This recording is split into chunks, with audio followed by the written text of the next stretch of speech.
Question number 18.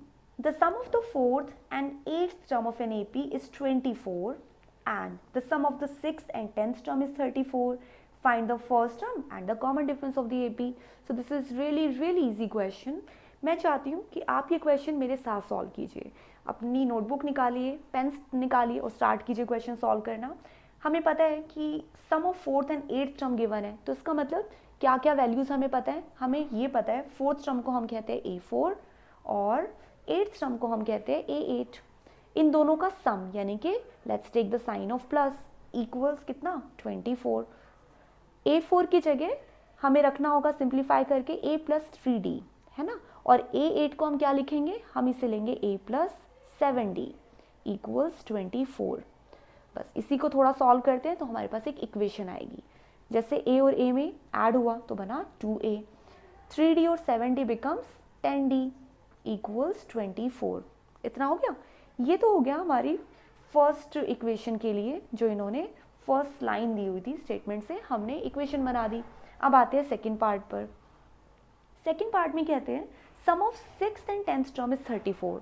Six term का मतलब क्या हुआ, हम लेंगे A6 प्लस किसके साथ दिया हुआ है, टेंथ टर्म के साथ दिया हुआ है, तो A10 इक्वल्स 34. तो सिक्स एंड टेंथ टर्म का सम ले लिया हमने 34. थोड़ा सा सिंप्लीफाई भी करते हैं. A6 का मतलब हुआ A प्लस 5D राइट, और A10 का मतलब क्या हुआ A प्लस 9D इक्वल्स 34 है ना. अब इसे सिंप्लीफाई करें, A और A ऐड कर दिए, बन गया 2A plus 5D and 9D should also be added. This becomes 14D equals 34. ठीक है, अब ये हो चुकी है हमारे पास दो इक्वेशन. और हमें पता है हमारे पास जब भी दो सिंपल इक्वेशंस आती है तो हम सॉल्व करना जानते हैं कि इससे हम A और D की वैल्यू कैसे निकालें. बस दोनों इक्वेशन को एक के नीचे एक लिखते हैं. सो ये है first equation 2A plus 10D. तो हम इसे फिर से लिख लेते हैं यहाँ साइड में. 2A plus 10D equals 24 and 2A plus 14D equals 34. अगर हम इसे सॉल्व करेंगे तो क्या होगा, सब्ट्रैक्ट. आप बच्चे सब्ट्रैक्शन के साइन में अक्सर गलतियां करते हैं, तो बहुत ध्यान से इनको सॉल्व कीजिए. तीनों जगह माइनस है क्योंकि ये भी प्लस का था, ये भी प्लस का था और ये भी प्लस का था, तो मुझे इन सबको माइनस का करना पड़ा. ये सब्ट्रैक्ट होने पर 0 हो गए राइट. 10 और 14 माइनस होंगे तो आएगा माइनस का 4D, ठीक है ना, और यहाँ बचेगा माइनस का 10. सो D की वैल्यू कैसे कैलकुलेट होगी, -10 अपॉन -4. सो D बिकम्स, अगर आप डिवाइड करेंगे तो ये हो जाएगा 5/2. तो D की वैल्यू हमें मिल चुकी है 5/2.